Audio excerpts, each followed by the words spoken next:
It's the bus stop, swerving into what's hot. Coming live, Shady Sports, yeah, we got it on live. Sports and music, yeah, let's get into it. Do it like no other, do it. Blueprint for consuming the team that's never losing. Coming live from Colorado, like Chet and follow. Shady Sports, the motto, fresher than avocado. Play by play and ball for ball, we coming to you from afar. Day to day and call for call, we talk about it all. Yeah, this the bus stop, talking sports and hip hop. Jump on the bandwagon, cause we talking what's hot.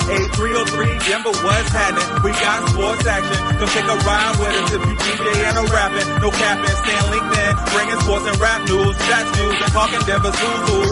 And we ain't hard to find, we on Shady Sports Network like all the time. Gemini and Static got the ball, it's time to grind. It's the show you won't wanna miss, not one line. And ain't there not a show bringing what we bringing. So go ahead and tune in, man, we just hanging at the bus stop. Shady Sports, Shady Sports, Shady Sports, Shady Sports, Shady Sports, Shady Sports, Shady Sports, Shady Sports, Shady Sports, Shady Sports, Shady Sports, Shady Sports.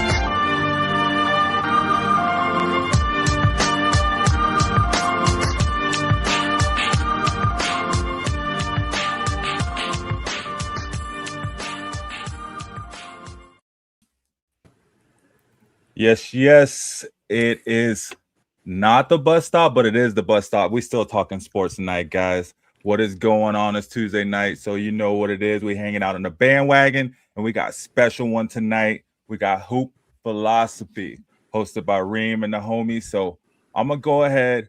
I'm gonna turn it over to you, Reem, so you can let them know what the show is, and then you guys get right into it. Let's get it. Let's get it. First and foremost, we appreciate you having us on, allowing us to do this. This is just one of the many stops on the bus stop here. You know, the bus is going, and right now we're going to stop in the basketball world. And today we're going to take a deep dive into hoops. Usually on the bus stop, for people who are following along with us, usually we go through, you know, many different sports topics. But today the bus is stalled at the basketball location, and we're going to take a deeper dive into what's going on in the league, some recent games here. We're going to take a dive into some player archetypes even, and we're going to take a dive on the team. So, you know, and of course, all the things that come in between as well. But without further ado, we're going to go ahead and get started. I'm Ring. We got Kilo and Ra with us, and of course the bus driver Cedric. And we're going to get started. Man, that OKC versus Spurs game. Now, before we even dive into this, here's what I want to start with. Okay, now for people who are following, last Saturday I stated the OKC were not like that. Do not let their record deceive you. Don't let their record fool you. They have been playing a lot of teams that are not as competitive as other teams, a lot of teams that have been injured, right? And of course, poetic justice, and the injured Spurs team had Wemby come back, right? And the very first game he came back. Now, it wasn't, you know, over the knee, you know, beaten like that or anything, but they still lost. And we're going to kind of dive into exactly what happened during that game. So the where I want to start and kind of let Key kind of go from there. But I think when you're looking at the teams like the OKC Thunder and the Spurs, their bread and butter is that transition defense and offense. And this is, in the words of Raw here, not to steal your thunder or anything, but he says all defensive teams are transition offensive teams, which is true, right? The identity of the Spurs and the OKC Thunder has been their transition defense, and this has kind of been the name of the game, if you will, during that matchup. And I'll let Key continue from there, brother. Yeah, I think OKC especially has always showcased that transition mentality, always getting back, always running lineups to make sure that is the focal point. I mean, we're looking at Caruso as small forward, Luke Dort small forward, Case and Wallace as small forward. The list goes on and on. So, and I think in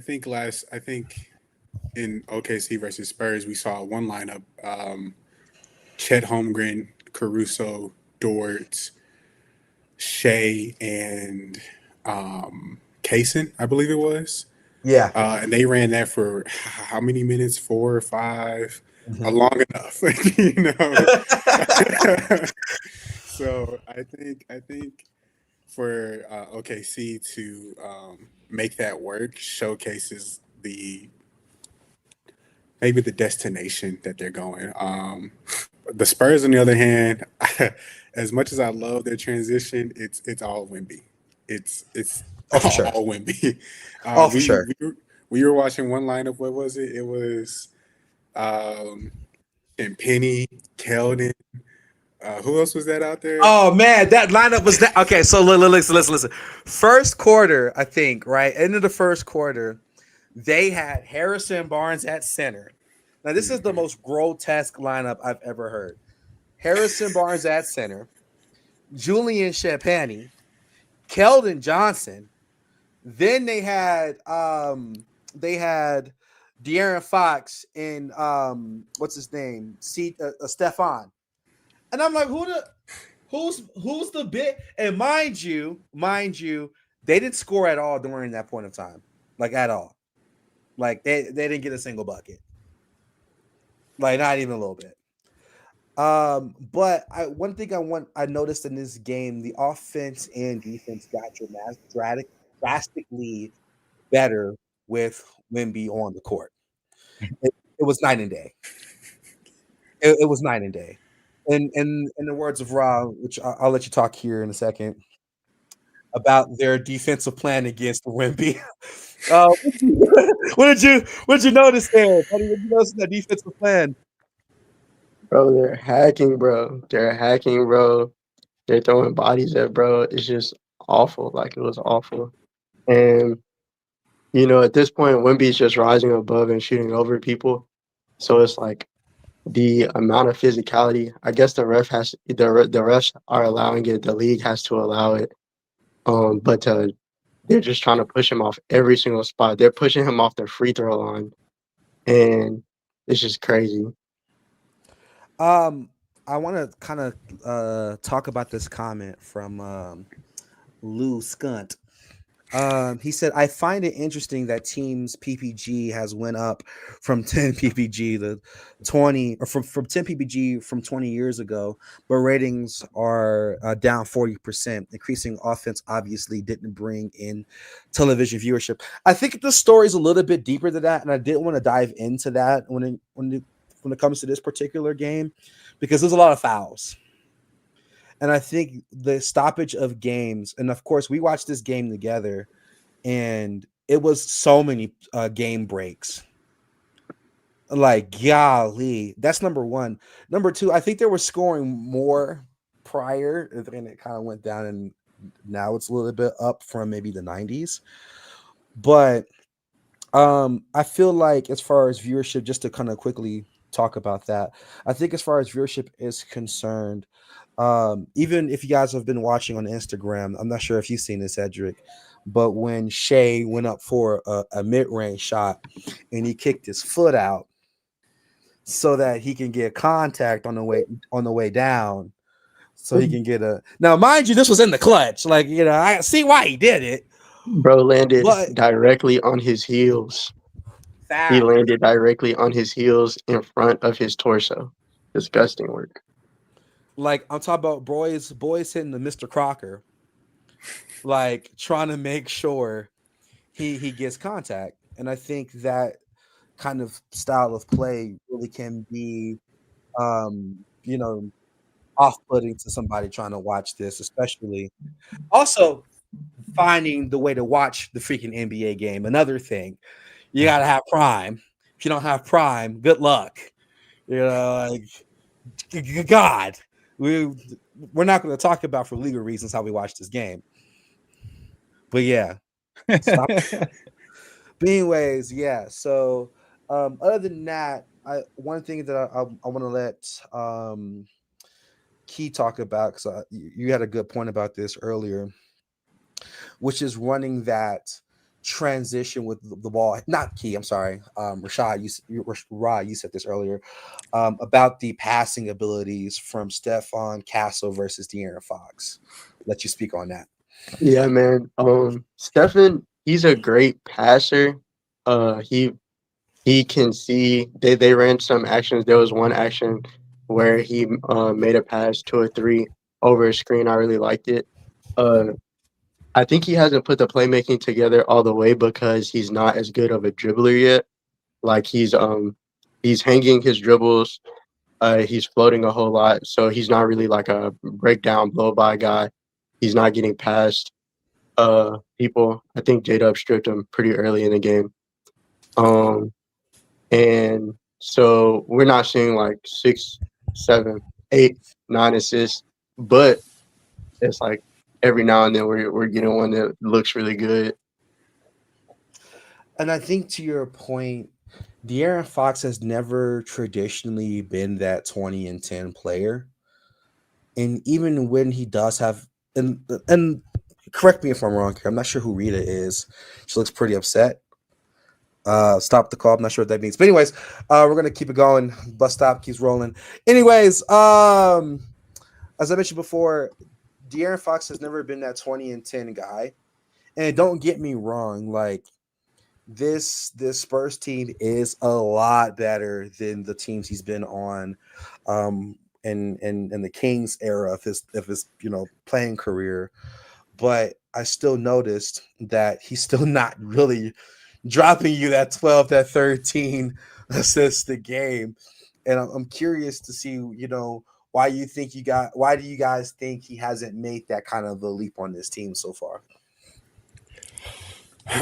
I think part of that comes from his identity on the Kings. Right. It's just never really been what he was called on the court to do, and I think that it was evident in the kind of players that they brought around him, secondary ball handlers, people that could make that extra pass.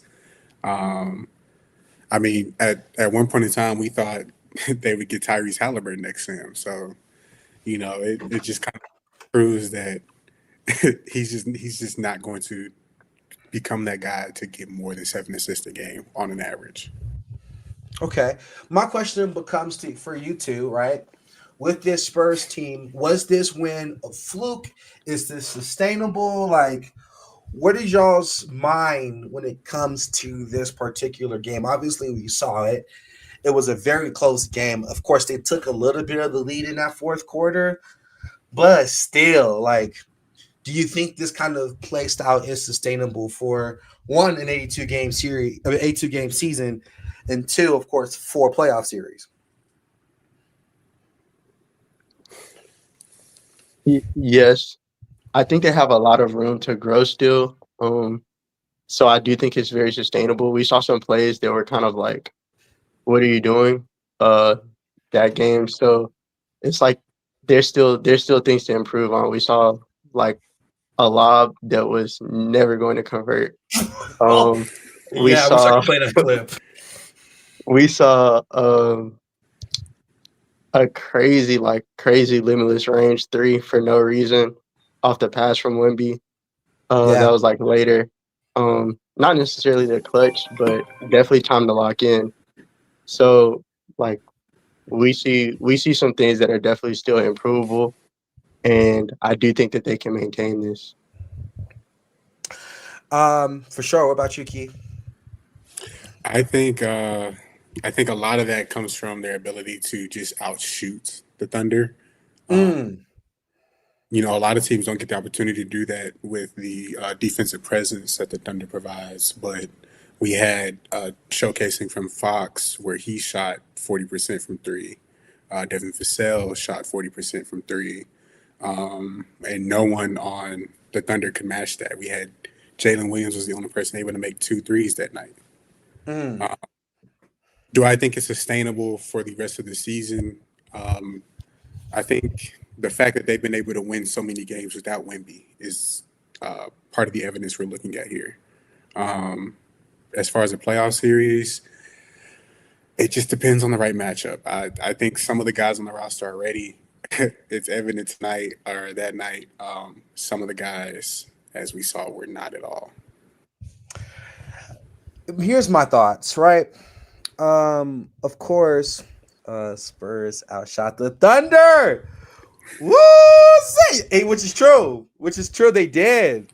Shout out Kilo Quote of the Year. But look, my thought process is, as far as the Spurs are concerned, I do think they can find tremendous value in that dedicated playmaker personally. Right? I don't really think that answer is answered. I think if you were to put it all in a mixing bowl, like if you were to put a dash of Fox in there, a dash of Castle, a dash of, what's his name? A dash of that new guy, I forget his name, Harper. You put that together, you got some Neapolitan ice cream.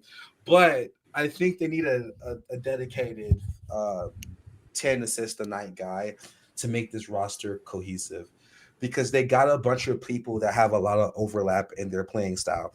Like, let's be 100% offensively. There's not a large difference offensively, in my opinion, from Devin Vassell and Keldon Johnson for one. And then you add Julian Champagny. You know what I mean? And then you have another flex forward in Harrison Barnes, right?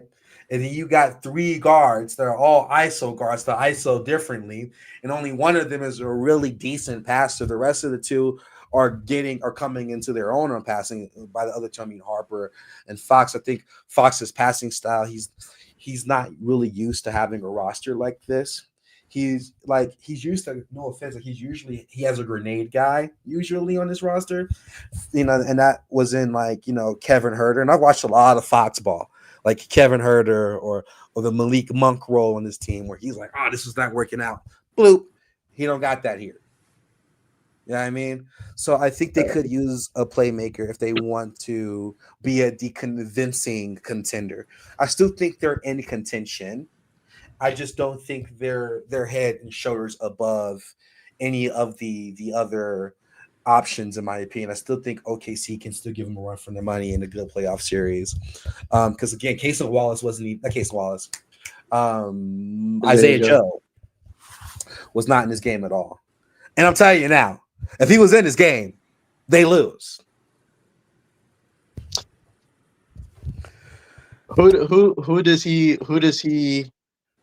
Whose minutes does he take and perform over? Objectively, Alex Caruso. Okay. Objectively, you're giving him less minutes, and because let's be real, some of those transition plays that we saw Caruso run this run, that's not happening. You don't have to do that if you have Isaiah Joe. You don't have to run those, right? You don't have to do those transition pull-ups with Jalen Williams. You don't have to do that. The offense runs differently in that scenario. I can see that. My question becomes, we know both teams have promising young talent in Thomas Sorber and Carter Bryant. How do they fit eventually into this? That's a gosh darn good question. Suffering from success is difficult, brother. Yeah. I think long term, especially when you're in a league where everybody's like super freaking good, you're going to have to make a statement for yourself on what kind of player you are to establish the I would say the value of replacement for you, right? If consistently, like, and I call this the what's his name, the Gilbert Arenas effect, where you're so darn good they have to start you. But they don't really like no chill kill. Okay, like he's been like this the entire time.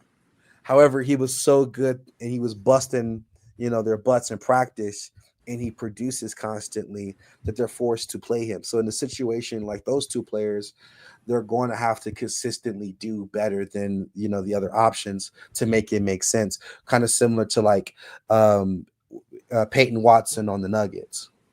Realistically, he became a starter. So Zeke Najee's not starting. So situations like that where the coaching and the play style of the game is just simply objectively better with you playing. That's what my opinion is on those two. What about you, Rob? I paid attention to them earlier this year, but I would like to see how they're developing right now. Neither team needs non-shooters, and I think that's the biggest deal. I think that's even when you're talking about the Spurs and all their flex forwards, like it's fine if everybody can shoot.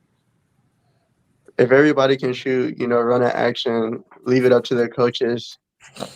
You know, it is what it is. But Carter can definitely play some defense. Haven't seen a whole lot of Sorber lately, but this year I don't think it's happening. And the next two players maybe moving, free agency, trades.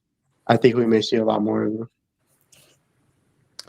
I wanted to piggyback on one thing you said with the Spurs, which is we're going to talk about the flex four concept later. Oh, trust me.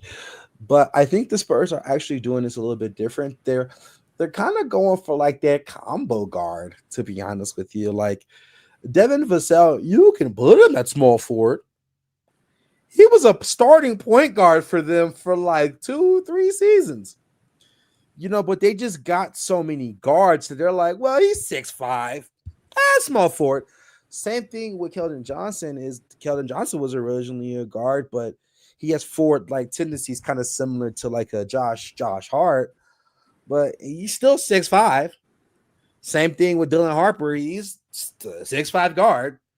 Same thing with De'Aaron Fox, another guard. Honestly, when you have Wemby locking down, literally, and I mentioned this earlier, like he locks down half of the court, like he's a defensive back, like locking down half of the outfield, like downfield. Like you don't really need as many guards, as many forwards putting their hands in the pot there, to be honest with you, because then you start to create mucking up the floor there. Okay, what's going on with this? Oh, I saw this. Yeah.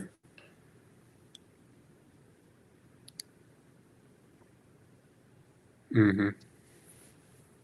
Well, you know what? Because let's talk about the trash talk, which is another thing that happened. In reference to that, right? Victor states, and I quote, he says, "I'm just glad to be a part of something that's growing to be so beautiful." He says some other stuff, pure and ethical basketball, insinuating all of this foul baiting and stuff like that is one, it's egregious. But he's talking this stuff, and Chet already, of course, with Lou Dort speaking on Chet's behalf. Chet, I don't really see him talking that much, but to Lou Dort's point, he already has a ring. He doesn't necessarily need the yes. Is this what is that? Bro, I thought that was you had to show him the kick out, bro. You gotta show him that kick out.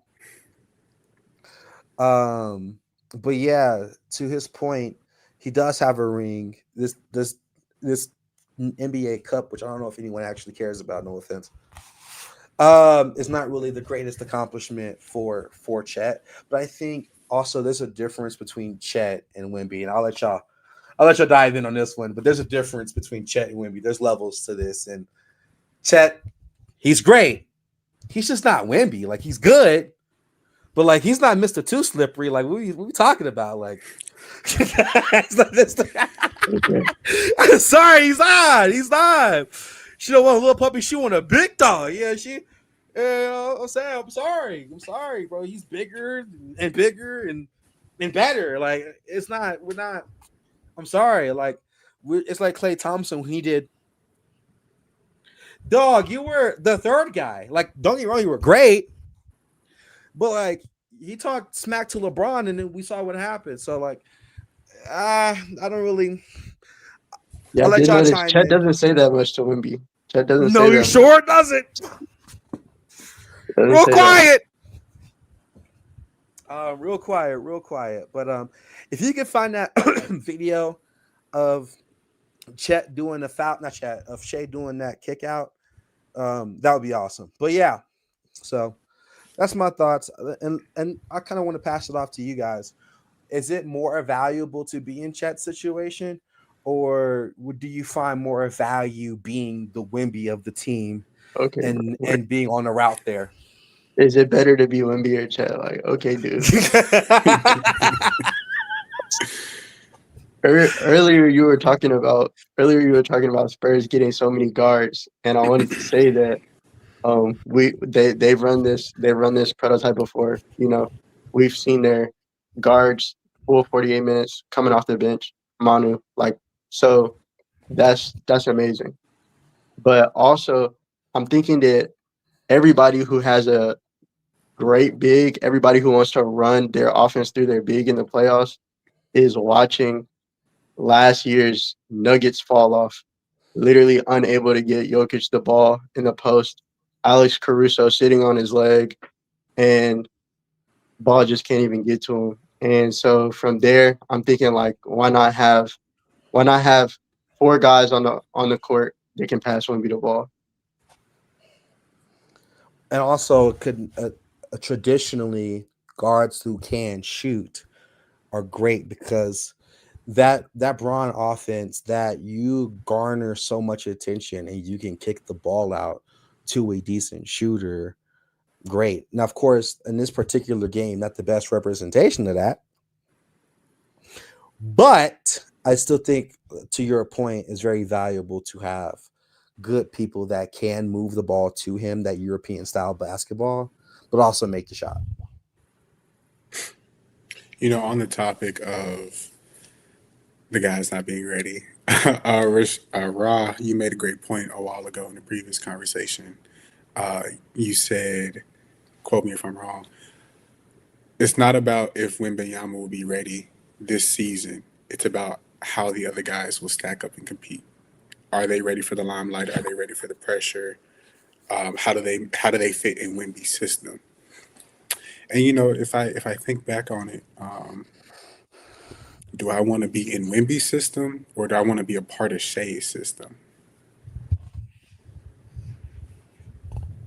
Mm, That's a good mm, question. Because Wimby's not traditionally like your facilitator type. Like he can pass. Shay's supposed to. We've had long conversations about this. But I think in the situation of Shay, I think that system has a little bit more mobility comparatively to Wimby. Because they in that system they move the ball around a little bit more, in my opinion, comparatively. I think when you trap Wimby a lot, since he's so big, he doesn't have the same facilitation tools a guard has because he's not a guard. He has guard skills, but he's not a guard. So there's been games where when Shea isn't doing so hot, he does give you 12, 13 assists. So I think if you're a role player, it's probably from a production standpoint, you would want to be with Shea. But from a ease standpoint, it's probably very easy to play next to Victor because he garners more attention, in my opinion, than Shea does on the defense. I think that I think that it's about what you're good at. Bad shooter. Well, I'm not gonna call him bad, but shooters that are struggling have still done well with Jay. At mid post, uh, like he's driving, but there's still a lot of room for cuts when you play with Shay. There's not as much room nearly when you play with Victor. If Victor is getting triple teamed and you're not making your shots, you're off the court, buddy. So if you can't shoot, you're not gonna see the light of day in Wimby's system. But if you can't play defense, you're not gonna see the light of day in Shay's system because Shay's not, man, the way the advanced stats are popping up Shay, it's insane. Like the entire team is going crazy on the defense. To the extent that his like defensive win shares are like twice as many as the actual DPOY candidates or something crazy. But the like that's just how I see. That's how I see the difference in like what they're looking for. So it's just about what you're good at. Absolutely. I want to hit this comment here from Shady. He says that in a direct quote from Danny Green on Wemby, he wants to be the face of the league, and he could be the face of the league when it's all said and done. That's the greatest big of all time. That's definitely a too early to tell statement. I think he can be. I think fan favorites right now for sure. After this is probably in the running would be Anthony Edwards, because he has such an exuberant personality. I don't really want to. For all respect, Brother. all respect to Jason Tatum. After that finals run, bro, like anything is possible. But after What are you that, talking about? He's still 19. After clip farming that hard. Yeah. So could Wemby go down as the best big of all time? Yes. Will he? Good question. And I guess we will run this back when he retires. But yeah, I think he could be. I don't know if he will be though. That's just too early. But I mean, you're not getting anything better than a 7'5" guy who has an 80 ball handle on 2K. So I don't, honestly 85, but that's neither here nor there. Brothers actually kind of like 99 everything. So yeah, you don't remember what he did to Derek Lively? I don't do that. you know, in the words of, other system greats, Hezzy Pool, that's OD. Hezzy Pool that's is OD. crazy. No. Running the break with a tween cross, Hezzy step back, 7'5" and 1, screaming on the ground. No, sir. But anyways, we're gonna take a quick promo break here, and we'll take a deep dive on Dyson Daniels and kind of that archetype, and kind of looking at the mind behind the ball here. So we're gonna take a quick promo break. We'll be right back.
All right, that was our promo break.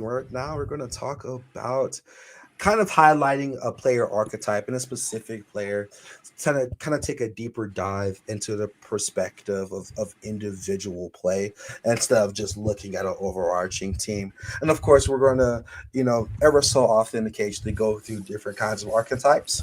And today, we're going to talk about Dyson Daniels. Rock, go ahead and take the lead, brother. I want to hear your thoughts here. What's your mindset and understanding Dyson Daniels and this player type, brother? Man, Dyson Daniels is a player that I love to watch. Just as a small introduction. I have a friend. Every now and then I play 2K with my friend.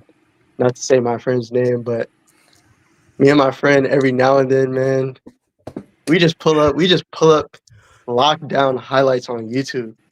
Dyson Daniels, bag work, best defensive playmaker in the league. And we put that to work on the court, virtually, real life, because he's just tough. He's locked down. 6'7", 6'10" wingspan. Very, very, very light On the scale of DPOI's great defenders, he's just like 200 pounds, but it allows him to guard the point. It allows him to guard the greatest points in the league. Allows him to guard Shea, Cade, small guards, jumbo guards, whatever you're looking for. And I think that is an extremely, extremely valuable niche. He just came in second for DPOY, and he won Most Improved Player. And part of the reason that I wanted to talk about him is that even after all of that, even after he went crazy for the Hawks, even though Jalen Johnson was injured, even though he went crazy for the Hawks, he came back and he said, after he won Most Improved Player, he said, I really believe I could win this award twice because I've got so much more left in me. For me, it's going to be about taking that next step next year and setting new goals. I want to be an all-star in this league, and I want to be a championship player. We love defense-first players coming in with that work ethic. You know, he has a lot of work to do offensively to take that next step. Right now, his offense is below neutral. But with that being said, that just makes it even more possible for him to get that Most Improved Player award again, because the offensive jump that he's capable of making, he's been a great playmaker. As Trae Young has gotten injured, he's stepped into like a lead point guard position, averaging a good amount of assists, scoring some. He just had a pretty good scoring night. I think it was 27. So good stuff. My question for the two of you is that, oh yeah, buddy, let's take a gander. And as this is playing, I'm curious from y'all's perspective, what do you think makes this archetype so effective, especially defensively?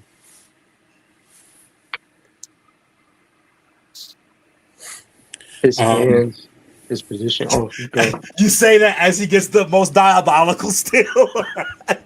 I just like literally the moment he got the nastiest still I've ever seen. His hands, okay, for sure. I watched a video once upon a time from Dyson Daniels talking about his timing. He kind of recognizes that every player plays with a certain rhythm, and I believe that was a quote from Jaylen Brown. And Dyson Daniels kind of adopts that and kind of makes sure you're uncomfortable. He knows he has a size on you. He knows if you have the size on him, how to disrupt you regardless.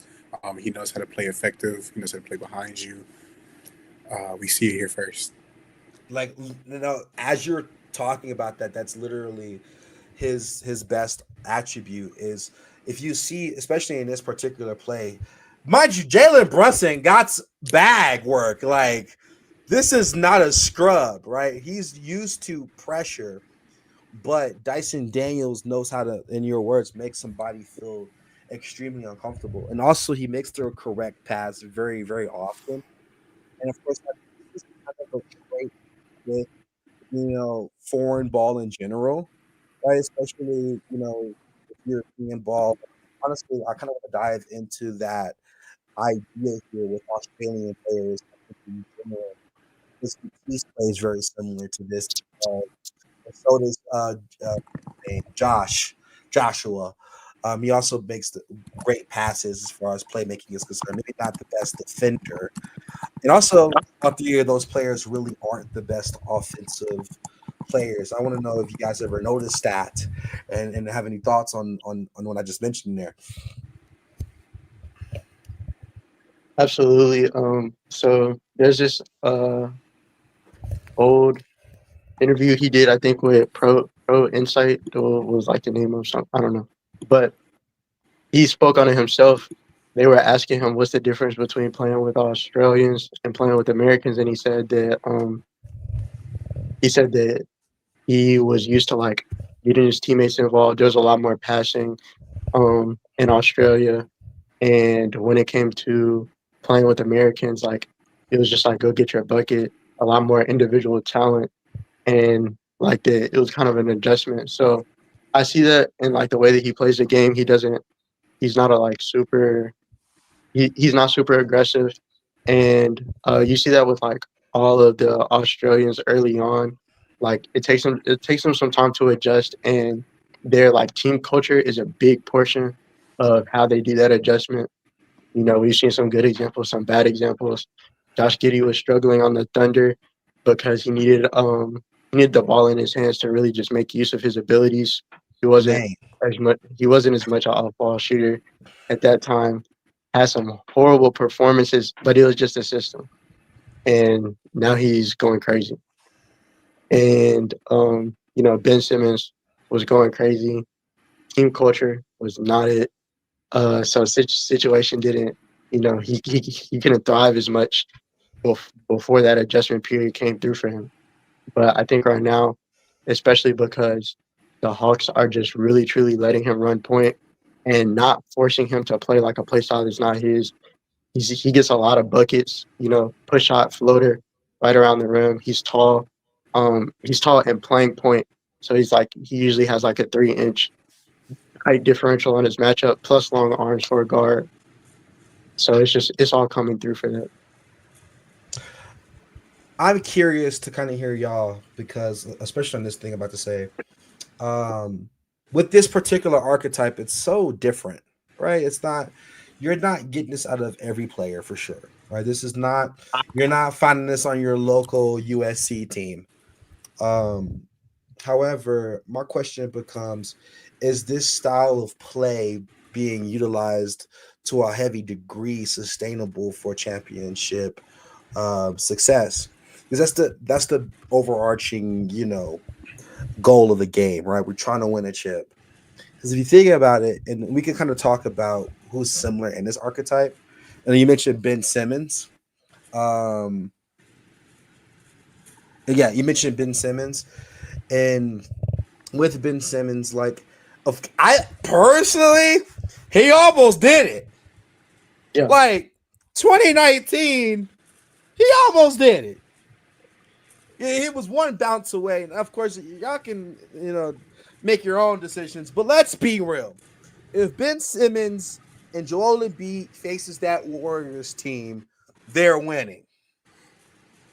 However, outside of Ben Simmons, have y'all seen this archetype really find that level of success in a championship setting?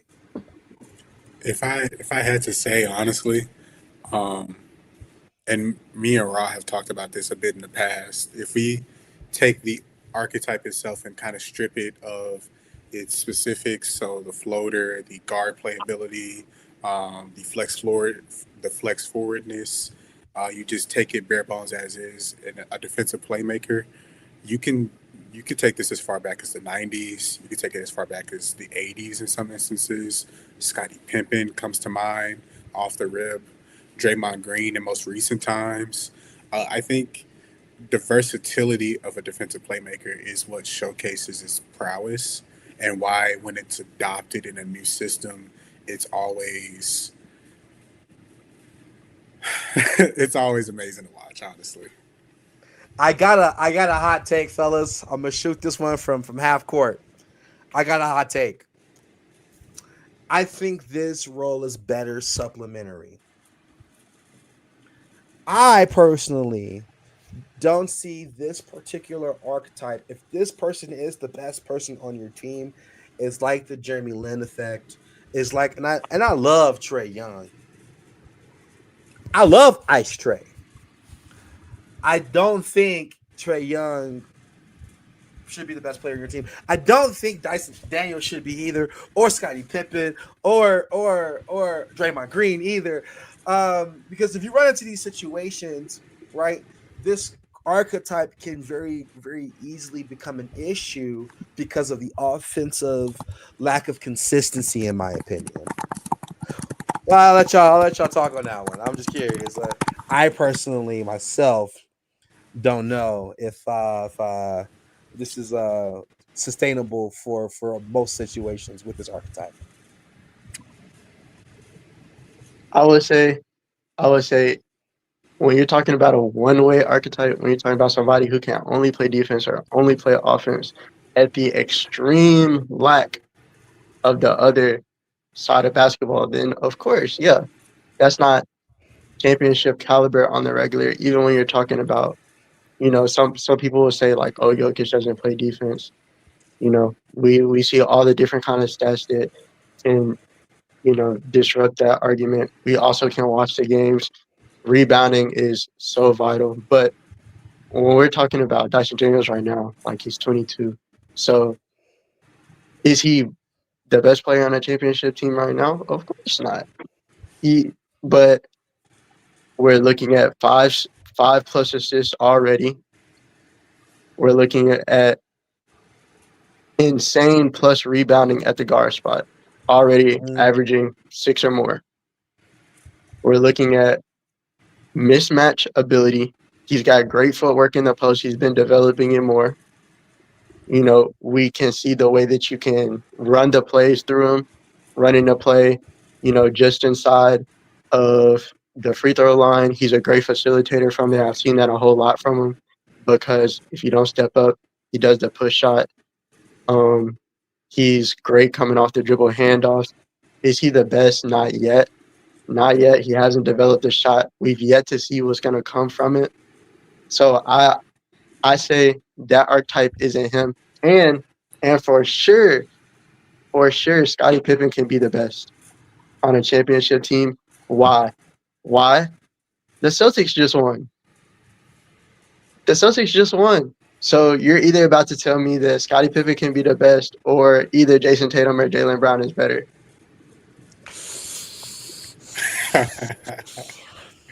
Of course, right? And to my point to that, and some old heads might get mad at me for this one.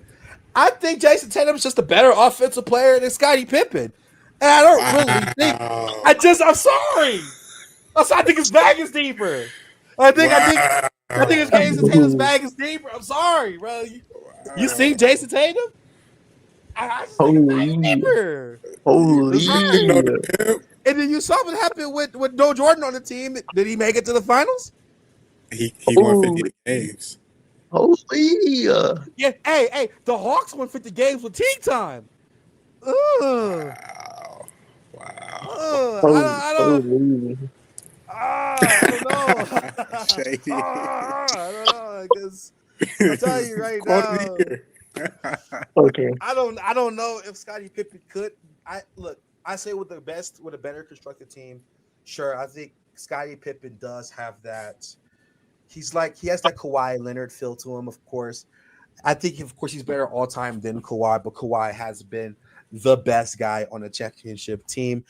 Though, if that Warriors team was healthy, he ain't winning the goddamn. That's neither here nor there.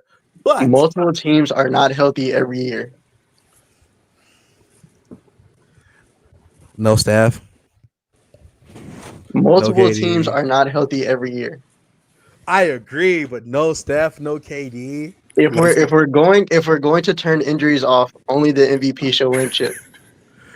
My statement is you beat Green Lantern without the ring on. Like, let's not pretend like that 76ers team wasn't stacked. No, it was. It was. I'm not gonna lie. JJ Redditt was on it. Jimmy Butler. I know. I was kidding. Tobias Harris over me? Yeah, I know. But still, y'all gotta put some respect on Pascal, though. You know what I mean? Like, Pascal. Yeah. I love Pascal. I mean, he did his thing in the finals. Shout out to that man. But let's talk about Serge Ibaka, Marc Gasol, the guys that did the work. Did you say Marc Gasol? Man, what are we talking about? Marc Gasol was Medicare age at that point. Anyways, the point I get into is I think this position is better suited supplementary personally, but I can see you making the Kawhi Leonard argument. I can see you making the Scottie Pippen argument. And of course, in a situation of Dyson Daniels, which becomes the question, one, with his current trajectory, he does have crazy upside, amazing upside. I just don't know offensively if you were to give like Sean Livingston 30 shots a game, would he win you a chip? No think, disrespect. I think with all respect not taken, I think the biggest upside to this archetype is if you're gonna make it to the finals, you need someone to guard, arguably, possibly even in a lot of circumstances, the best player on the planet. Sure. We saw that in 2014 when Kawhi had to guard LeBron, Sure. and that was a large reason why they won. I agree. Again, Draymond Green, who was his assignment?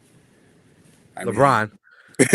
Time just tells the He held LeBron to a 30-point triple-double, man. Hey, Woo! I mean, it's better than a 45-point triple-double. I don't know. Yeah, it's true. LeBron still led his entire team in, his points and blocks and steals. But who won though? But who won though? Exactly. But who won though? Yeah, thank you. Oh, that's true. I think having that defensive player, but again, there are those situations, and of course, you can argue that Kawhi was the best on that first. Okay. I'm not saying Dyson Daniels is winning MVP and carrying bums to a chip. I'm not saying that. I'm not saying that. Okay, I'm just saying he's a DPOY caliber player. Oh, for sure. They can run the point. Okay, and it makes team building so much easier when you have people that can play extremely versatile. Anyway, I agree. I think Dyson Daniels, I feel like if you threw him on the current Lakers, for example, they could use a Dyson Daniels. I think any championship caliber, you could throw Dyson Daniels on the Nuggets right now. Cedric be happy. Throwing flowers out. they might win. like golly. But I agree. I think any contending team could objectively use a Dyson Daniels style player. And I think, and to your point, which is, yes, he is DPOY relevant, and I think he's underrated for sure. Yeah, I think he's underrated for sure. But long term, where do you guys see Dyson Daniels' trajectory in your mind as far as the players is concerned? Well, I'll let you take the floor. Last year, he shot 34% from three. Was that indicative of his total ability to shoot? I don't know. But he played 76 games, and that was his percentage. Free throws. He shot 59% from the free throw line. So, what that says to me is he has a lot of work to do shooting. His ability to give you 12, 14, 15 points on the regular without that shooting is showing me that he's actually very able to get to that bucket. And if you are just talking about his inside game, it's already very, very, very efficient. He came out and said after this offseason, that the past few off seasons he hadn't been able to work on his game as much in the off season because Olympics, stuff like that. He just had so many prior obligations, prior commitments, but that he got into working on his midi this off season, and I think now midi over 3-point shot, that's a take. I'm gonna leave it to the shooting coaches, but I think that it could develop over time, and at that height, if you can shoot the midi, you're shooting over guards. So I think that he can definitely become a 20-point scorer. Honestly, I can definitely see 27-7 in the next few years, and still maintain that DPOY caliber defense. I can definitely see that. And I'm gonna keep talking a second here, but and to your point, this is his time to really show us this, right? Trae Young has been absent. He's been absent since October 29th. So this is the time. Of course, obviously, we're not Bill Nye the Science Guy to see that the defense has gotten better, without the one of the worst defenders in the league. I think is between him and godly Jamal Murray. But with no Trey Young, this is kind of his opportunity to kind of show us and display, what does Dyson Daniels really look like. And I'll let Keith talk. You look like you had a point there. I think the playability of Dyson Daniels really fringes not even just on Dyson Daniels, but what everyone else around him decides to do. I mean, we have Jalen Johnson, a prolific playmaker. He can also get you about 7 assists on an average. Trey Young, if he comes back healthy, we know he can get us 7 to 11 assists on an average. So it really just depends on who decides to play off ball. And in my opinion, if you're going to be arguably one of the best shooters in the league, Trey Young, you should be off ball. That's just my opinion, but I'll leave that to the shooters. That is one thing I also agree with. Like he could be running around some screens too. Like, man, like 6 foot slipping around screens, tough to keep up with. But also, like, I want to say on Yeka, like great playmaker as well. And I think I've seen quite a bit of him passing to Dyson Daniels, leading to his assist. Yeah. That's fair. I'm gonna end the conversation topic with this. With the current trajectory of Dyson Daniels, is he a NBA All-Star caliber player, or is it too early to tell? Let me know what you guys think. You guys think he's All-Star caliber or no? This year? Mm-hmm. Bro, he's a negative on offense, gang. I meant to say his trajectory, not right now, gang. My bad. Okay. His trajectory. Do you think Dyson Daniels has an All-Star in his future? Do you think he can make a good case for himself trajectory-wise? Or is it too early to tell?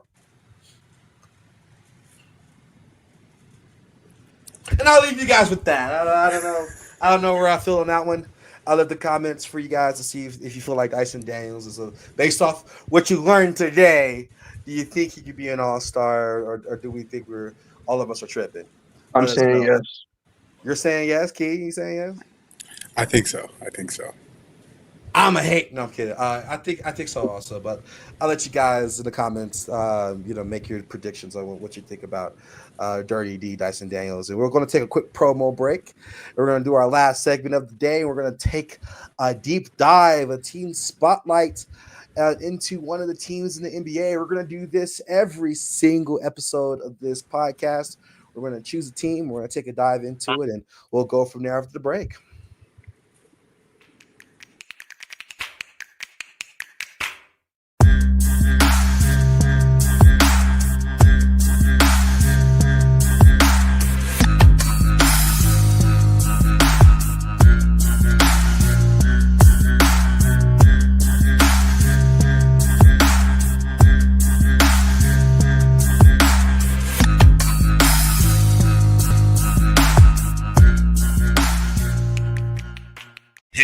Eagles fan. Join my man Cool McCain and a host of others as they break down every single game, every single week in an objective manner, and also from a fan's perspective as well. Remember, this cast feels just like you. Nobody likes you. And you don't care. Fly, Eagles, fly. Eagles Elite Podcast, every Wednesday at 8:30 p.m. Eastern on YouTube and other podcast outlets.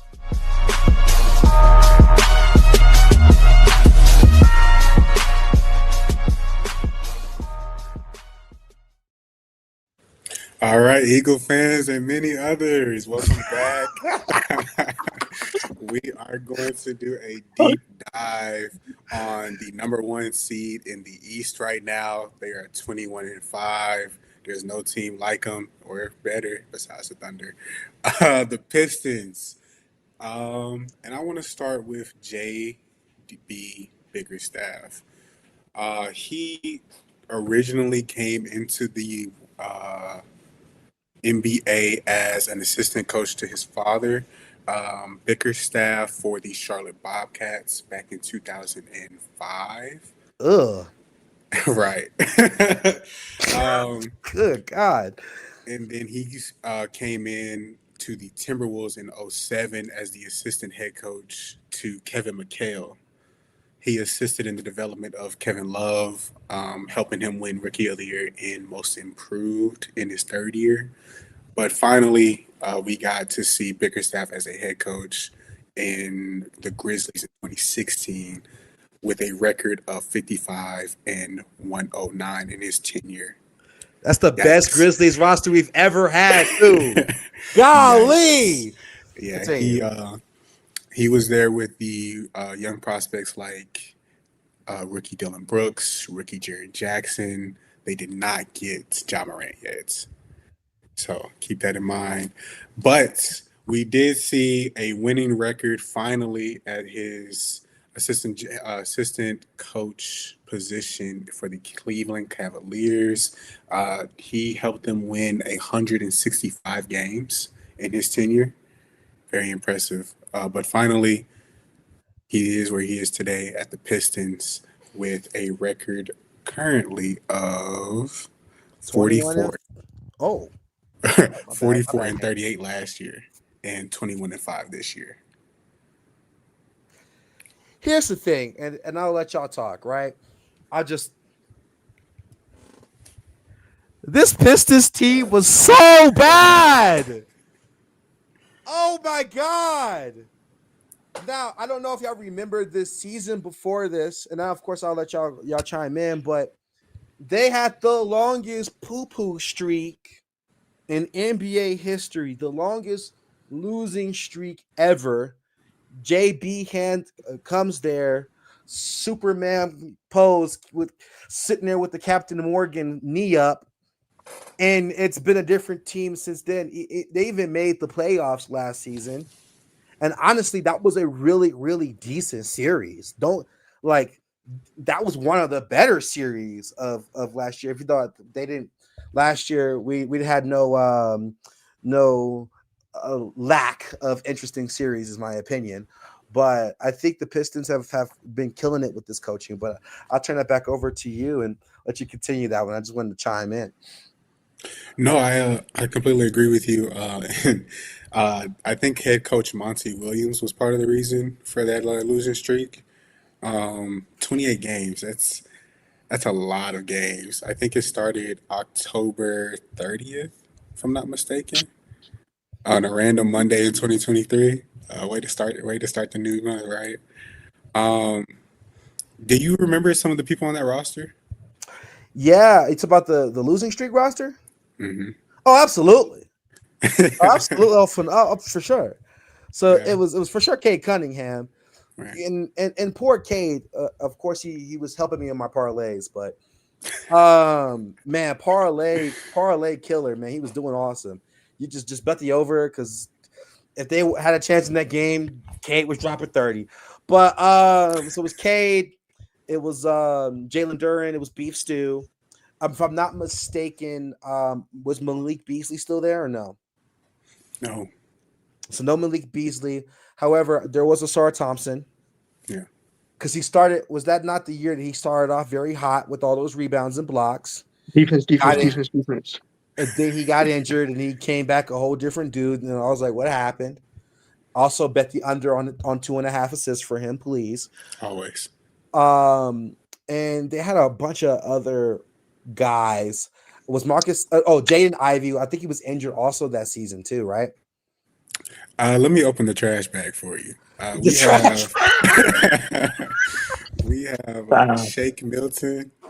Shake Milton! Yeah, we got Kevin Knox. Oh, good dog. Fortnite suits. Continue. Fortnite. We got Killian Hayes. Killian Hayes, yes, sir. We got to get a veteran presence in here. Do you remember Taj Gibson?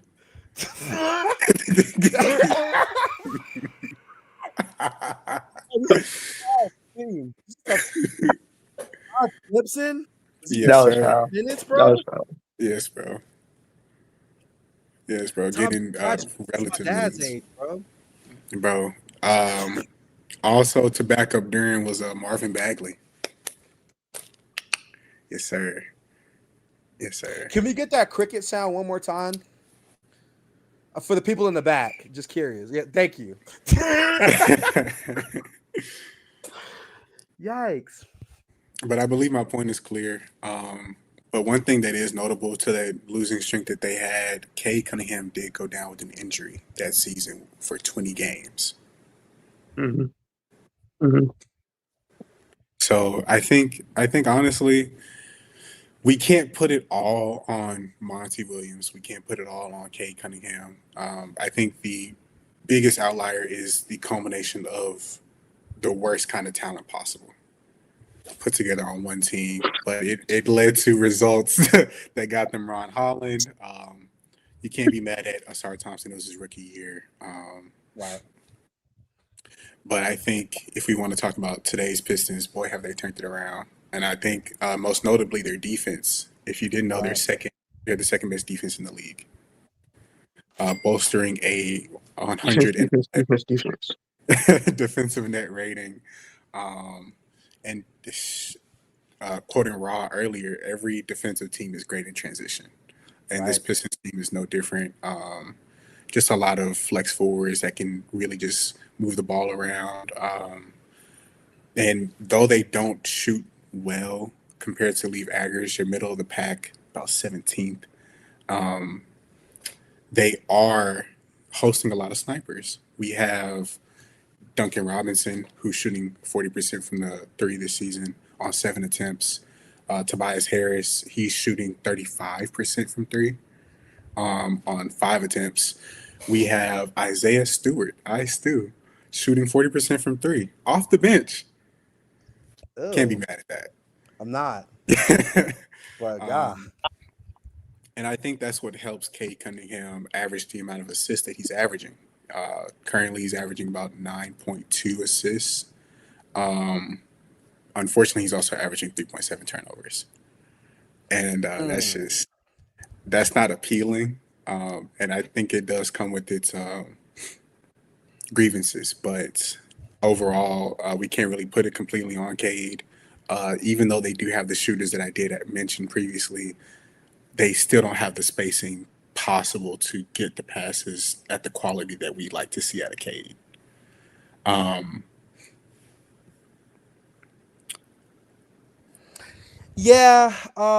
think another thing that is going really well with this team, and they have historically been better, and I mentioned this in previous conversations. Their pick and roll offense has been helping them tremendously in the half court. Obviously, yes, they got a bunch of like flex forwards, like a bunch of them. Ron Holland, flex forwards. Like Beef Stew, he's special center, but he's like 6'9". He's really a forward. Same thing with the Asar Thompson, also a forward. Tobias Harris, a forward. It's crazy. Is Duncan Robinson? He's also a forward. So they got a bunch of forwards. They're like a bunch of 6'6" and up guys. And when you're running that pick and roll offense, you really have a bunch of really solid options. Because of course, if the pick and roll doesn't work with Cade's quick first step, Cade can really punish you off that screen, man. Like he really can. So usually in situations with the Pistons, right, you get that pick and roll on an offense on half court setting, right? Let's say it's Jalen Duren. Bam, you hit Jalen Duren. That's a beefy guy. Boom. Cade Cunningham's moving towards the rim at this point. He can either pull up for a midi and his midi's tight, or he can take it to the basket. And if he takes it to the basket and your center's out of the play, you're going to have to help. There's no surprise that Cade's averaging 8+, 9+ assists because boom, all he has to do is kick it out to help guys man.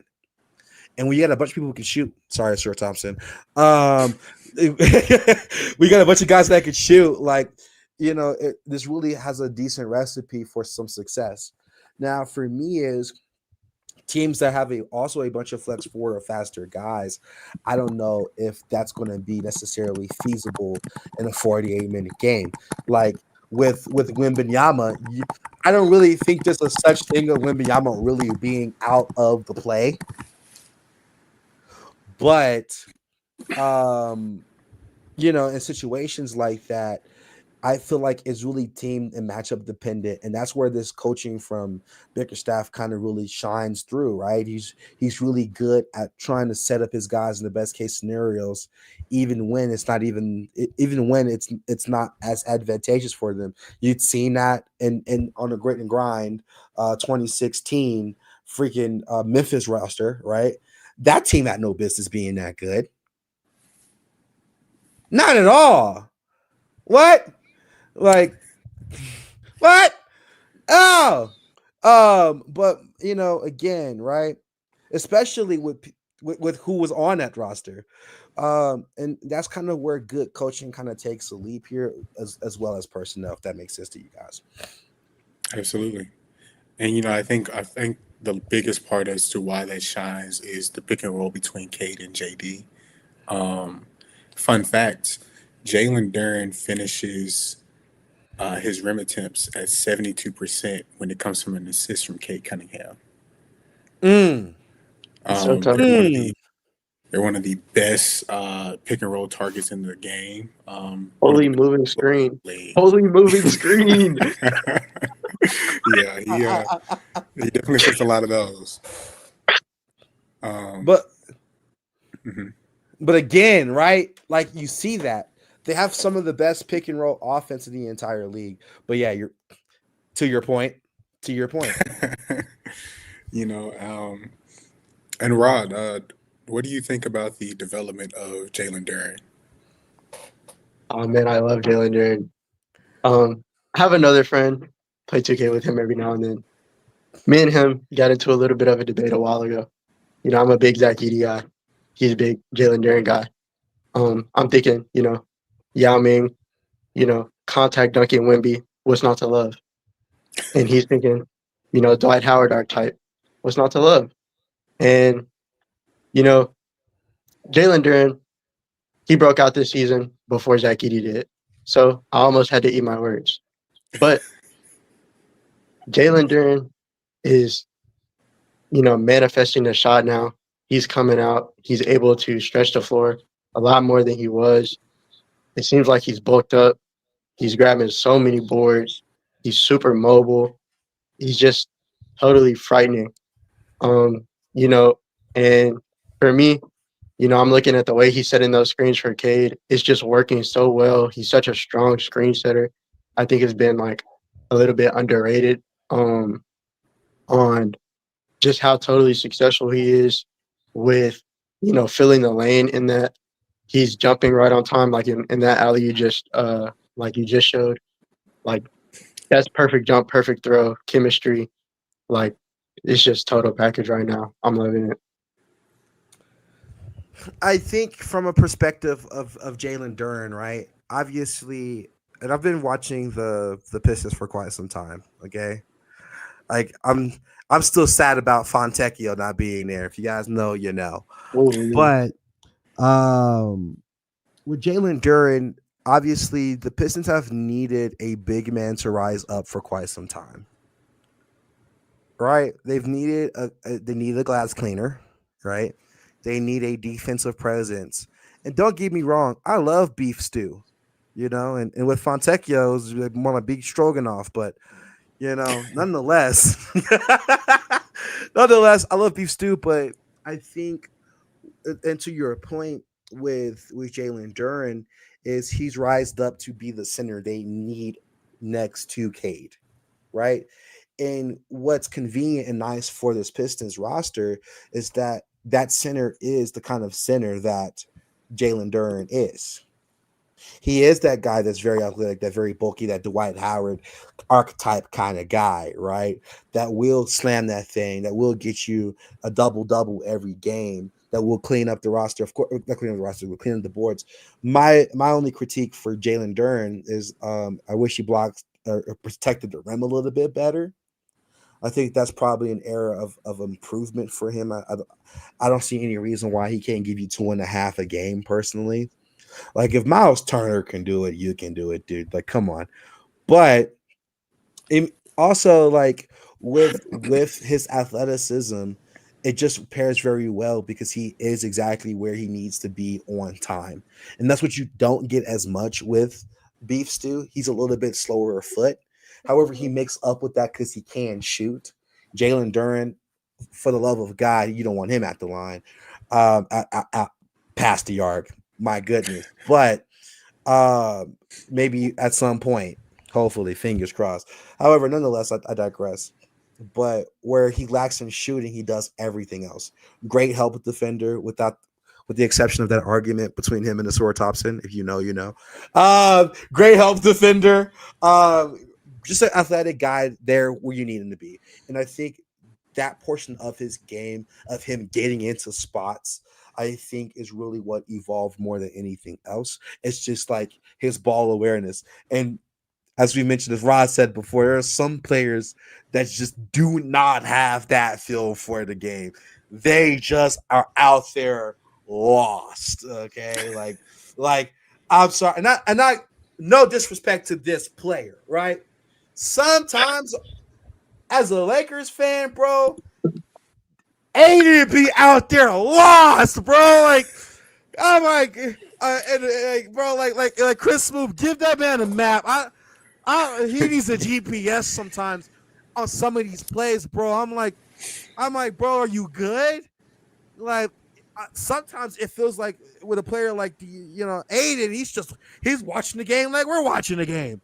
But you don't really see that with Jalen Duren as much at all. Like Jalen Duren's locked in, and I think that a level of assertiveness is really making the impact and allowing his offensive abilities that's already there. And he was working out with Rasheed Wallace over the offseason, and I'm sure that helped tremendously for sure. But just having that feel and allowing your talent and your skill that you've built up to this point to kind of shine more, I think that's kind of where the leap is coming from, in my opinion, as a viewer. Okay, so I don't wanna bag on any players, but I think Luka Aiden is such a fitting comparison, just like in study, to Cade Jalen Duren. And I think I forget if it was a post-game, I think it was a post-game interview, maybe a month ago or something. It was a little while ago this season. But DeAndre Aiden said, sometimes when I set the screen for the guys, I forget that they want me to roll, and I go space the floor to the midi. And, that really made me think about what you just said, because of course they want you to roll, But but yeah, it's just sometimes the guys, they don't know what the other people are looking for from them. When you were talking about Jalen Duren's rim protection, I think that may be a little bit more, everybody has to get on the same page. But part of Jalen Duren's mobility, he's playing the center, but I really think that he's capable of playing that power forward, Jaren Jackson, Evan Mobley defense. Yeah. And a lot of the times when a player that is 6'10", 6'11" steps out more and does that, the rim protection may be like more subtle, and that it ends with less blocks, even if it's effective. Sure. Yeah, that's all. But no, I definitely agree. Jalen Duren's to the Lakers, bro. Sorry. Trying to get Bron that fifth chip. I don't know if the Pistons will let him go. Now, fun fact, the Lakers did try to trade for him last season while they were trying to get what's his name from the Houston for the Hornets. Mark Williams. Mark Williams. Yeah. After they drafted Dalton and traumatized him. Yeah, they did. And also local news, not to get too crazy off topic, but local news, I did hear murmurs that Luka did meet with the front office trying to find out what GA is talking about. But so I think what's his name? Dalton might be gone for good. 7-man total roster. Yeah, honestly, 6-man. It could be 7. Honestly, shoot, at this point, they're not gonna have no cap space. They pay me $100K. I sit on the bench. I'll fight LA right now. I'll post up. Yeah, they'll take me to a chip. I'll be like Jeff Teague on the Bucks. But anyways, back to Jalen Duren though. He just has that really good feel for the game, the really good archetype, and I think he has the tools if he continues to progress, continues to add that presence on offense. I don't necessarily think he needs a shot. However, I think of obviously being able to shoot the 3 is great, but you don't need it. Like Rudy Gobert has been awful from shooting the 3, like genuinely terrible. And man still has a job, so It's true. I think for those super mobile centers, it's less effective for them to shoot the 3 because they're so capable on the O boards. But when you have like those taller 7'1", 7'2" guys that are a little bit slower, you want them like KP because they're not giving you that O board, so they might as well be on the 3-point line. Yeah, Rudy Gobert is super mobile, bro. Like, man, that's like the most mobile center. Man, that's Rudy Gobert. Man. All that Shout out to space he's him. covering, man. Yeah, for sure. Yeah, man, 7-time DPOY Rudy Gobert, bro. He deserves them all. Honestly, best French basketball player of all time, to be honest. Holy glaze. What is the most notable development you've seen out of Jalen Duren this season so far? Consistency. Not gonna lie, I'm gonna be quick with this one. Consistency. As a recovering betaholic,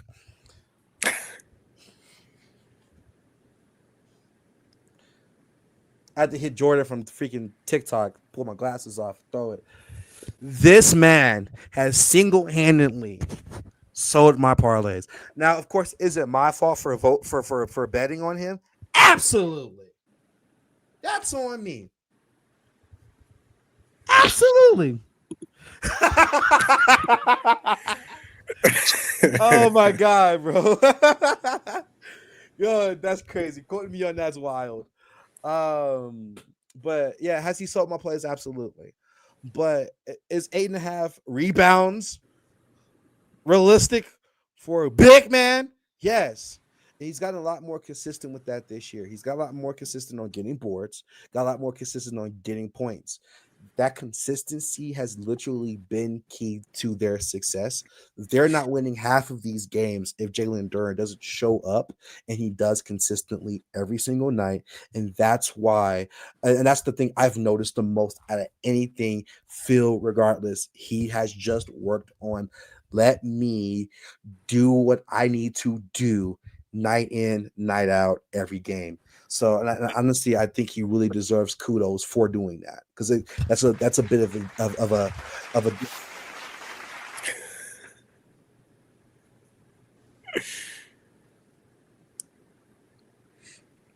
What do you think, Rob? There was one beautiful play that I loved to see, where Jalen Duren's bringing a ball up half court, coming into that midi, size up, hash. Yeah. No way we would have saw that last year. No way we would have saw that last year. No. Last year, bro was rocking like, man, 50 midi.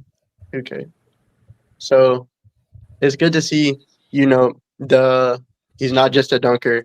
We're not asking him to step out and shoot, but if he's feeling it, he's feeling it. I'm letting him shoot a little bit.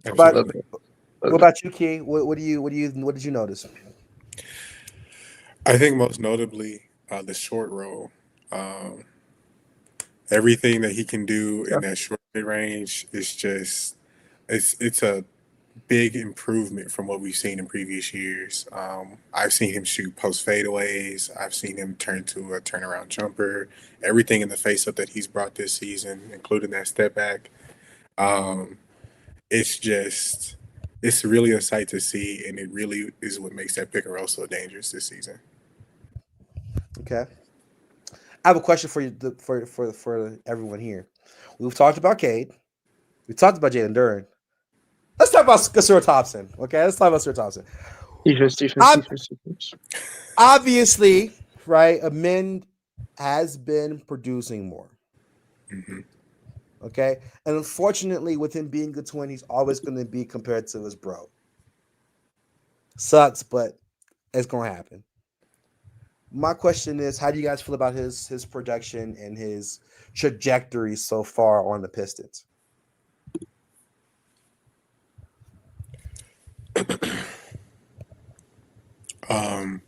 I think personally, the stats don't tell the full story for what a star can bring to the table. Like Rod's been mentioning, defense. Everything that he brings is it's something that you can't measure with any statistic. It's with 12 points a night. I mean, it's it's it's like I want to be excited at it, but it's like he's only attempting less than 1 3 a game, 0.7 to be exact. He's only making 0.3 of those 0.7 threes a game. So it's all coming from cuts. It's all coming from being some part of that pick and roll concoction that they're cooking up over there. And at 12 points per game as an off-ball player, that's amazing. When your point guard is averaging 9 assists, it's like, how impressive is that? Yeah. I would agree that he's not creating as much offensively, and I think that while I do think that defense first players are extremely valuable, you have to have one aspect to the game on offense. Shooting, finishing, playmaking. Our number one success story on defense first player in this era is Draymond Green, and that's the playmaking. Now, you can say that playmaking is a tad bit overrated. Passing the ball to Steph and Clay should be easy, but it's playmaking. 6 assists is 6 assists. Wow. Yo, that's foul, bro. That is so. That is unbelievably foul.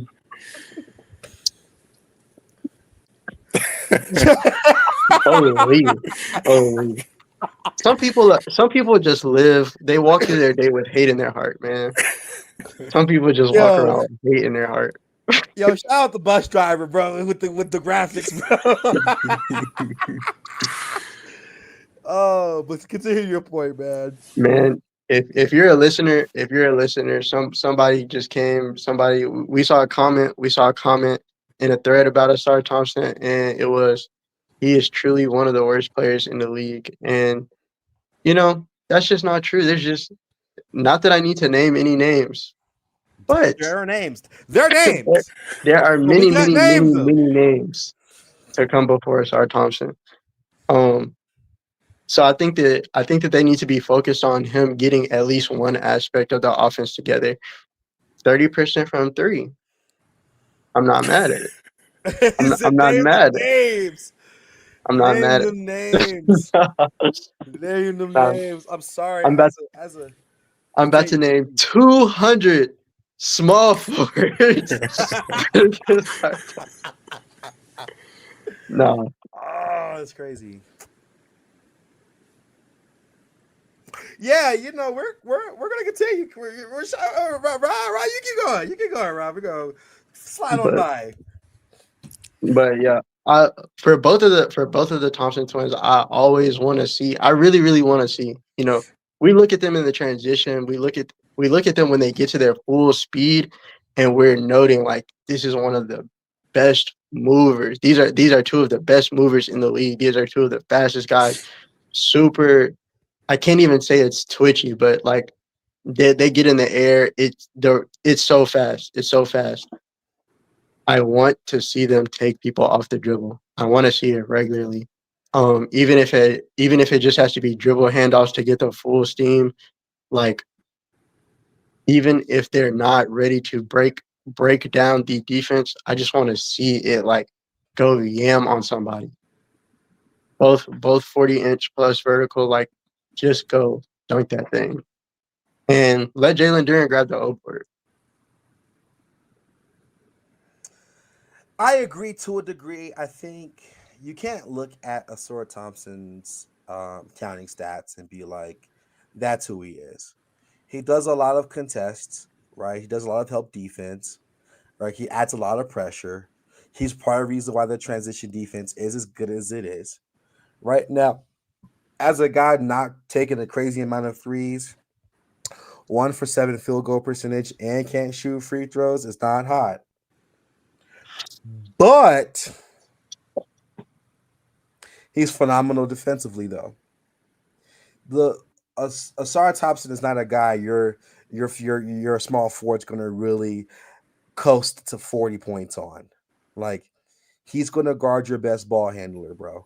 And of course, if it's a big, it's going to go to Jalen Duren. So every night, his assignment is going to be the Luka Doncic's. You know what I mean? His assignments are going to be the Shea Gilgeous-Alexanders, the Devin Bookers, the Jason Tatums. You know what I mean? So and Jaylen Brown. You know what I mean? So with that being stated, you are getting your full value from him as being a game slower, not a game pusher, in my opinion.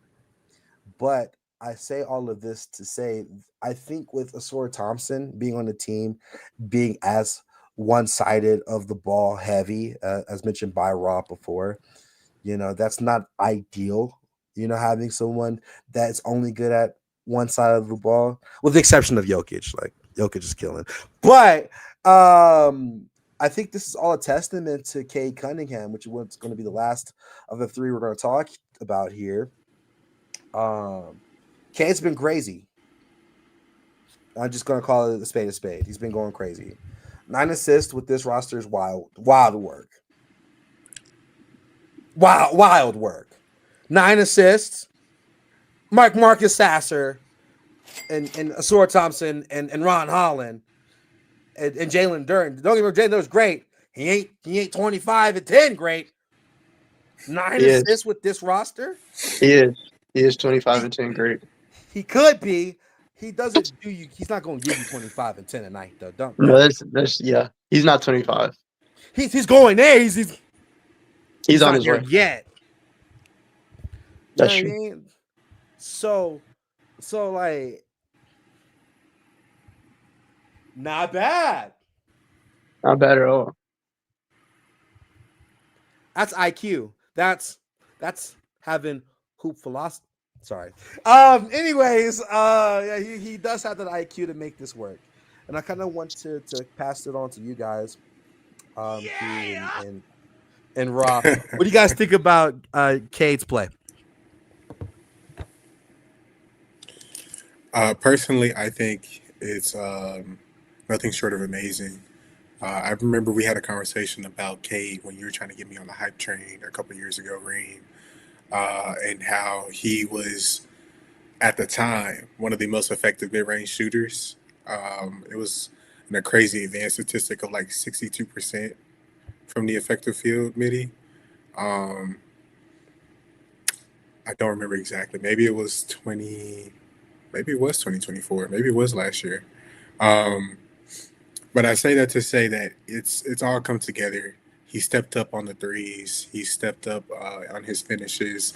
One of the things I'm always seeing in his highlights right now is his reverse finishes. And I think that's really just a testament to the amount of practice that he can get against amazing defenders. I do think they have a few steps before they can reach that contention. But I do think that they can hold this first seed for the rest of the year. Yeah, I think he's a player that's going to get MVP votes. I think he's at that level. I think he's an all NBA player. and he is. So one of the things that I used to say was, all great winning teams need to have a mind. Like they have to have somebody who's the guy when it comes to scheming on the court, when it comes to understanding what's about to happen next. And the more that I see that, especially that one play, well, not especially, but it was highlighted in this play that was pretty recent. I feel like everybody's seen it, where he goes full court. He gets one screen to take a man off him, but it's like a spin and a move, and he goes through 4 defenders for the lay. And it's just like the level that he's understanding the game at has like drastically risen, in my opinion, even from last year. Like he's just so much more comfortable. His moves, like he's just used to it now. If I'm looking at like what I'm expecting the defense to do to him, I'm not thinking anymore. Like when he gets past people, I'm not ever thinking like, oh, it's bad D. Like I'm just like, that's overly tough. Like how did you even think of that? Like that's just a tough move, and it's consistent now. So it's tough. I wanna pass this question off to you guys. Like I'm gonna leave my answer for last on this one. Do you think the Detroit Pistons would be good if they were in the Western Conference? Ooh. I mean, that we're talking about being better than what? So we off the rip, they're not going to be better than the Lakers. They're not going to be better than the Nuggets. They're not going to be better than obviously the Thunder. They're not even close to that. And I say that they're starting to sit comfortably between the Rockets. I can't say they're as close to the Spurs, but the rest of the Spurs roster just kind of feels it. Yeah, it makes you make one of those faces. So I think they can sit somewhere between the 6th and the 9th seed. That's how competitive the West gets.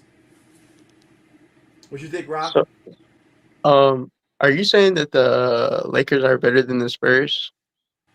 Yes. They are currently with a better record than the Spurs, if I'm not mistaken. I'm standing 10 toes. The Lakers are beating. I'm not even a Nuggets fan. I got this crap on. Okay, Why? and the Nuggets are better than the Spurs too. Yes. Right. Okay. I'm not mad. I'm not mad. Welcome back to Bus Driver Show.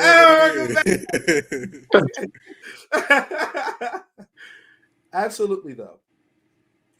Nah, yeah. They might be Rockets level.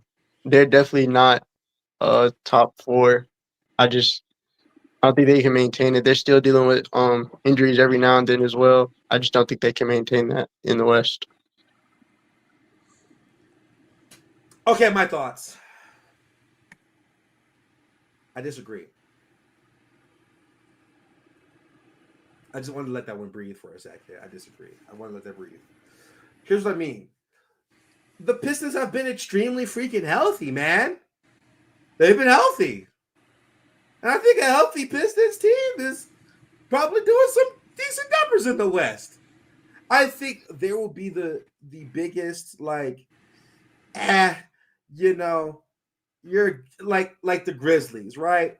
And I like the Grizzlies. Don't get me wrong. I like the Jaw song. I like the Grizzlies, but they've never really been like we really thought they were winning the chip.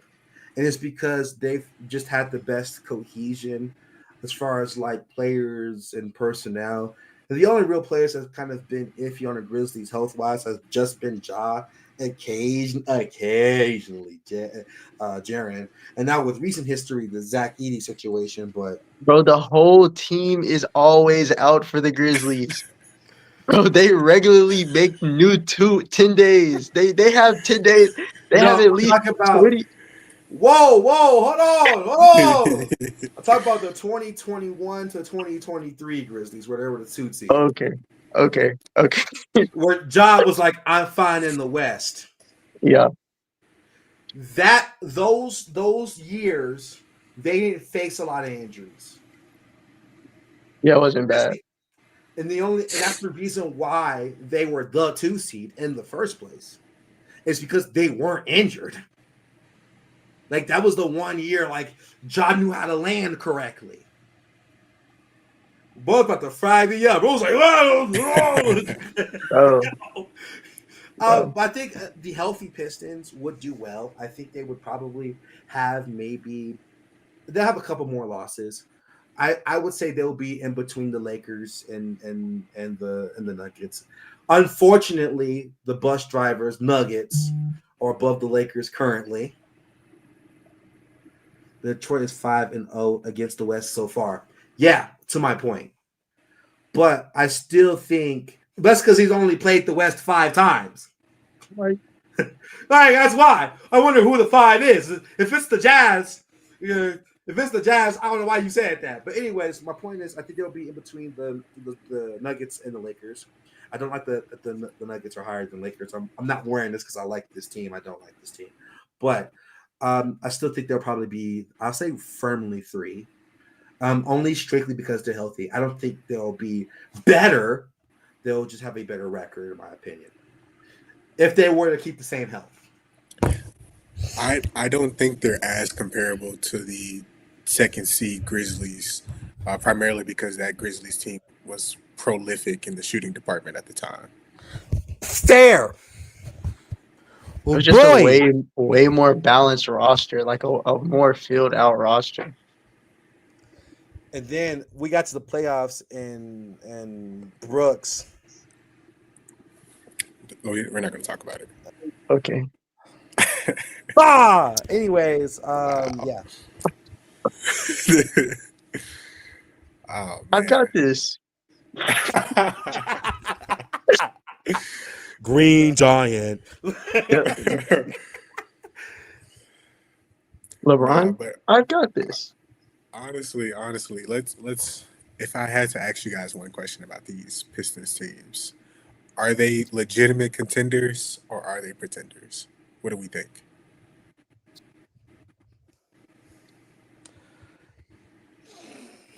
I think it's still New York. Wow.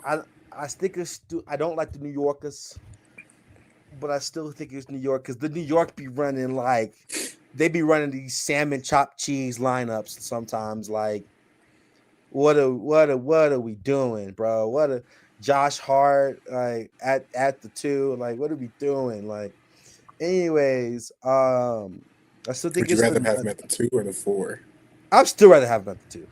But I think it's just 6 now. To answer my question, to Project Patel, I think they're kind of contenders. Kind of. I don't think they're gonna win. I think they're gonna be like the Pacers. They're gonna get there. I don't think they're gonna. If they get there, they're not winning it. Like, I don't want to be a hater, but I just don't think they're gonna beat any of the top 4 teams in the playoffs. Like, if LeBron sees beef stew again, he's going to be a beef patty by the time he's done. Whoa, that sounds tough. Never mind. Nonetheless, I think they're contenders in the sense of, will they get out of the East? Could they? Yes. Will they win the chip after that? Jazz hands off. I think they are. I don't think they're contenders. I think that they are good. I think that they are up and coming. I think they are missing the depth. I just think that they are missing the depth. The real contenders have, 10 playable guys at this point. And it's just too much. The game planning is it's too possible to game plan for Cade and Jalen Duren and Ivy. like who else is creating? Who else is giving you 20 like beef stew? What do? You stand there, put a hand up, and that's the defense for the day. Like, you know, Sar Thompson, you sit paint, that's the defense for the day. Like, it's not I think they're too game planable. I think they don't have the depth. And I think that like the maturity is not fully there yet as players. I think Cade has the maturity. I think Cade has the maturity. But like it's so pressurizing. Like that's the best of the best. That's those are the bright lights, and the lights can be too bright. So I want to list off some stats to you guys and see if they change your mind. This season, Jalen Duren is averaging 18 points, 11 rebounds, and 1 block. Not there. All right. Let's talk about a star. I think Cat is averaging 12 boards. He is. Second most in the league, right after Jokic. What about Asar Thompson averaging 12 points, 6 rebounds, and 3 assists? Tight. Still not hot. Tight. So we got Duncan Robinson averaging 12 points, 3 rebounds, and 2 assists. Tight. Who? Duncan. So then we also have Tobias Harris averaging 14 points, 5 rebounds, and 2 assists. Tobias Harris over me? Yes, sir. Buddy. In the words of Tobias Harris, he did say that Philly fans would trade him for a crumble cookie.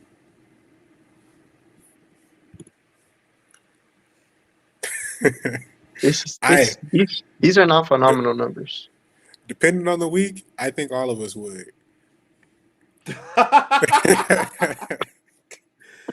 Continue, Key. Continue with these stats, bro.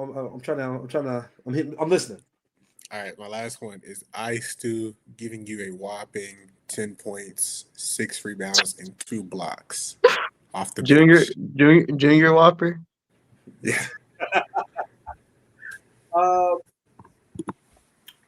Points distribution. Double digits. Hey, a lot of teams can say that. Gang. Okay. Listen, I bring up these stats not to talk down on them. I honestly do think that they can be contenders. Personally, I do agree with you, Reem. I don't think they'll make it far in the East. And I think the biggest staple is whenever I think about the East, I have to ask myself, can the number 1 seed get past the Miami Heat? This season, the answer is no.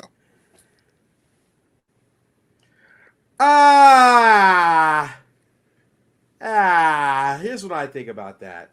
No, the Jimmy Butler list Miami Heat. Yes. Have y'all seen that meme of Anthony Mackie where he's like, Yes. That's what I'm looking at you guys like right now. You guys. Norman Powell. Yeah. Jaime Jaquez. Built to bottom. Not Nikola Jokic. Nikola Jovic. Yes, sir. It's Jover. Honestly, man, you got some faith. I wish I had that much faith. 30-point Bam. You're a believer. For the series. 30-point Bam? Do I think that they have the better talent overall when we talk about matchup versus matchup? No. But do I think that they have the deeper roster for a 7-game series and they have the grit and grind mentality? Absolutely. Sure, because here's the thing, right? I'm not gonna forget that Eric Spoelstra made Caleb Williams look like he was prime MJ against the Celtics. Okay. So you give him Norman Powell, who's dropping 20 on the Clippers a game and making NBA fantasy rosters look insane all last year, sure. But I don't know about that one.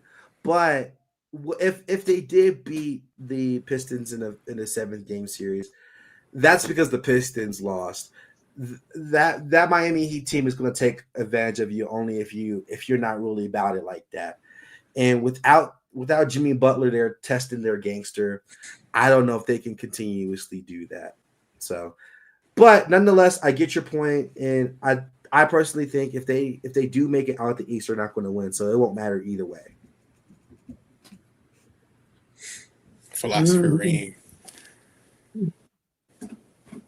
What do you think, Rob?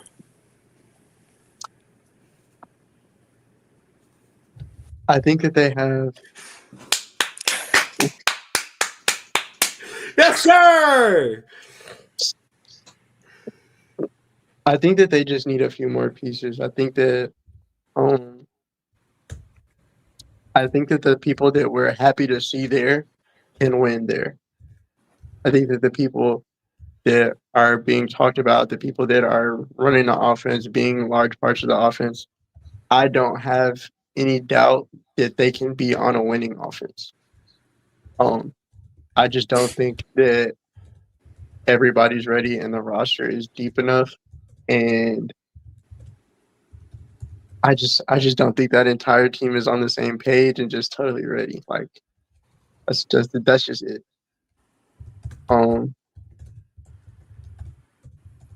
Yeah. They have one perimeter defender and one semi-rim protector. I'm a defense guy. I don't love that.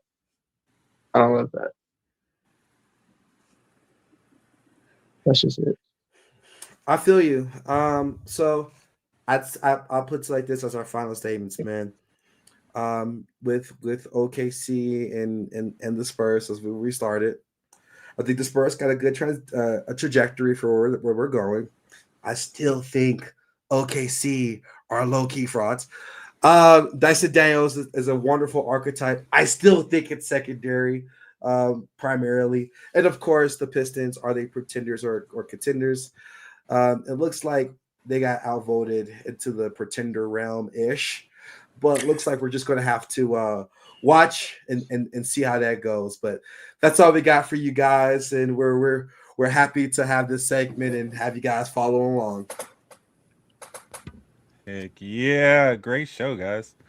Yeah, guys, everybody out there watching, don't forget to hit that like button. Head over to Shady Sports Network on YouTube. Hit that subscribe button if you haven't already.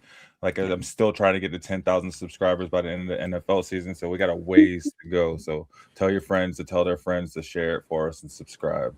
Yeah, Reem, Ra, Kilo, thank you guys so much. I look forward to more of this talk. Hopefully, continue this going forward, and all of you guys out there, you can come join us hopefully Tuesday nights to talk some more NBA as we get into the thick of the season, wrapping up the NFL season. If nothing else, thank you guys, and everyone, I hope you have a great night. Enjoy the rest of your week. Thanks for having us. I'm a game changer.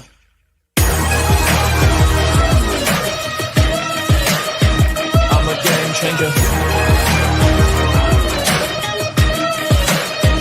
I'm a game changer.